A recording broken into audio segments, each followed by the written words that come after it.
আসসালামু আলাইকুম প্রিয় ছাদ বাগানি ভাই বোনেরা, আপনাদেরকে এই ল্যাংড়া আম গাছটার কথা বলেছিলাম যে এটা নষ্ট হয়ে গেছিল।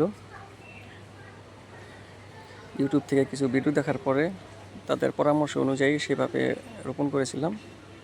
রোপণ করার পরে আমার গাছগুলি কয়েকটা গাছ নষ্ট হয়ে গেছে।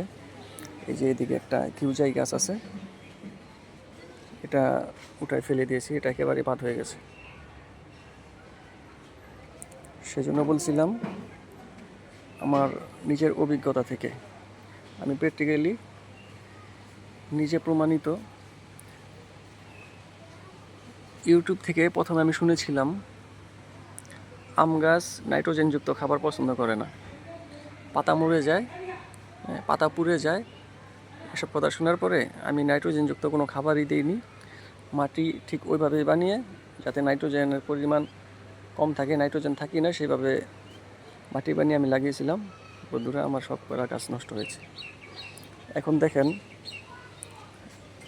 আমি এখানে মাটি বানিয়েছি, গাছ নষ্ট হয়ে যাচ্ছে এটা বুঝতে পেরেই আমি গাছ উঠিয়ে ফেলেছি। উঠিয়ে ফেলার পরে আগের মাটি ফেলে দিয়ে গ্রো ব্যাগে যতটুকু মাটি ছিল নার্সারি থেকে আনার পরে যেটুকু মাটি ছিল অতটুকু মাটি রেখে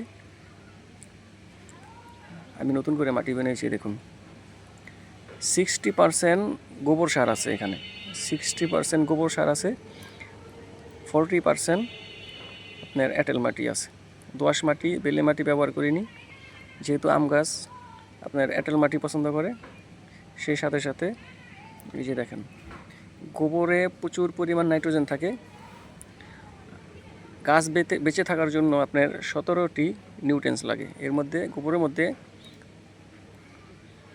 আপনার 13 থেকে 14টি নিউট্রিয়েন্টস আছে, আর বাকি 3 থেকে 4টা বাতাস পানির মাধ্যমে গাছ পেয়ে থাকে। আর গোবর সার যদি ব্যবহার করেন সাথে অন্য কোনো সারের প্রয়োজন হয় না। আমি কোনো রাসায়নিক সার ব্যবহার করছি না আপাতত, আগে করেছিলাম।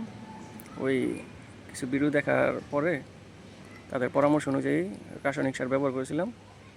রাসায়নিক সার মাটি নষ্ট করে ফেলে, সেই জন্য আমি এখন আর রাসায়নিক সার ব্যবহার করি না।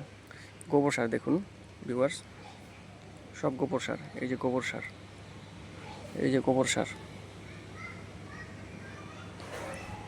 ঠিক আছে বন্ধুরা। গোবর সার 60% গোবর সার দেওয়ার পরে আলহামদুলিল্লাহ দেখেন পাতা কত সতেজ, কোনো পাতা মরেনি, দেখেন কোনো পাতা পুড়েনি। প্রমাণের সাথে দেখুন বন্ধুরা। আপনাদের যদি কোনো আম গাছের নিয়ে কোনো অভিজ্ঞতা থাকে দয়া করে বলবেন, আর আমার যদি কোনো ভুল ত্রুটি হয়ে থাকে কমেন্ট বক্সে জানিয়ে দিবেন। ভালো থাকবেন, সুস্থ থাকবেন। আর একটি হলো ছাদে গাছ লাগান, পরিবেশ বাঁচান, ভালো ভালো বেশি বেশি অক্সিজেন পাওয়ার জন্য একটি করে হলো গাছ লাগান। ভালো থাকবেন, আল্লাহ হাফেজ।